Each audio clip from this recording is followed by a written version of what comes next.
ክርስትና ቋሚ ነው ተለዋዋጭ የሚል ጥያቄ አለና እንዲህ ይላል ሰለስቱ ምዕት በሃይማኖተ አበው ምዕራፍ 20 ቁጥር 8 ላይ እንዲላሉ ኢትኩን ብእሴ ዘክል የነገሩ ሁለት ሰው አትሁን ይላል።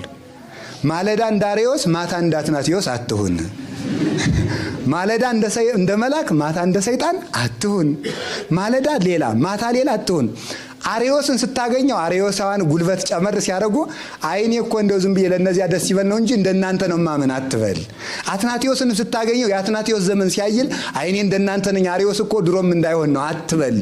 ሁለት ሰው መሆን ጥንቆላንም ሃይማኖትንም ምጽዋትንም ሌብነትንም አንድ ላይ ማስጌድ አይቻልም። ይቻላል? ለምሳሌ 50 ሺህ ብር ሰርቆ አንድ ሰው 10 ሺህ ብር ለጊዮርጊስ መስጠት አይቻልም። ምክንያቱም ሁለቱ አንድ ላይ አይሄዱም። ማር መልካም ነው፣ ማርን በመርዝ መብላት ግን ይገላል። ጽድቅ መልካም ነው፣ ጽድቅን በኃጢአት መስራት አይቻልም ማለት ነው። አይቻልም። ስለዚህ ሁለት ክርስትና እንዴት ነው? ተለዋዋጭ ነው። ሰው ገዳም ሲሆን እንደዚህ ይላል፣ ከዛ በኋላ ይለቃል። ይሄ ምንድነው? ስሜታዊ ክርስቲያን ሆሎ ስለሚሄድ ነው። አሁን ለምሳሌ ይዘው ዛሬ የምታዩት ሁሉ እንትናን አገባለሁ። ለምን ተገባለህ? ደስ ስለምትለኝ።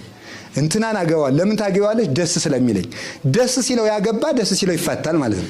ስለዚህ ገዳምም ሲሄድ ደስ ብሎት፣ ሲያስቀድስም ደስ ብሎት አመክንዮ የሚባል ነገር የለውም ማለት ነው። አመክንዮ ይሄ የገሃነመ እሳት መራራነት፣ የጣዕመ መንግስተ ሰማያት ውበት ሁለቱ አይታዩትም ማለት ነው።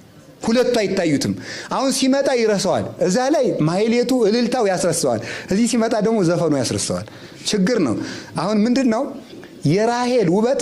ራሔል 21 ዓመት ያዕቆብ ለራሔል ስንት ዓመት ነው የተገዛው? 21 ዓመት ነው አይደል የተገዛው? ግን መጽሐፍ ቅዱስ ምንድነው የሚለው? በጣም የሚደንቀው ለያዕቆብ እንደ ጥቂት ቀን ሆነለት ይላል። ለምን? ራሔልን ይወዳት ነበርና።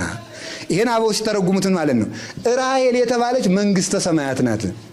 የራሔል ውበት ለያዕቆብ 21 ዓመት እንደ ጥቂት ቀን እንዳስቆጠረው ለክርስቲያኖች መከራን እንደ ጥቂት ያስቆጥርላቸዋል። የማን? የመንግስተ ሰማያት ውበት ማለት ነው። ስለዚህ የመንግስተ ሰማያት ውበት በልቡናው ተስሎ ስለማይሆን ገዳም የሚሄደው ጉዞ የማይሄደው እዚህ ሲመጣ እዛም ሲሄዳ እንደ ብረት ድስት ወጥ ማለት ነው። የድስት ወጥ ከወጣ በኋላም ይፈላል። የብረት ድስት ወጥ ግን እሳቱ እየነደደ ብቻ ነው። ስለዚህ ሲሰበክ ይጸድቃል፣ ሲወጣ የሚኮነንበት ይሰራል ማለት ነው። ያ የሚሆነው ለዚህ ነው ቅዱስ ጳውሎስ ስር ይዛችሁ እደጉ ያለው ለዚህ ነው።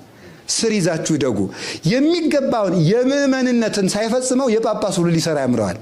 ስለዚህ ሲጀመር ከስር ጀምሮ ያቅሙን እየሰራ ዳዊትም አንቀጸ ብርሃንም መልካ አርሴማም መልካ ጊዮርጊስም ውዳሴ አምላክም ሰይፈ ሥላሴም ያንጎደጉደውና በወሩ አቡነ ዘበሰማያት ሳይል መብላት ይጀምራል ማለት።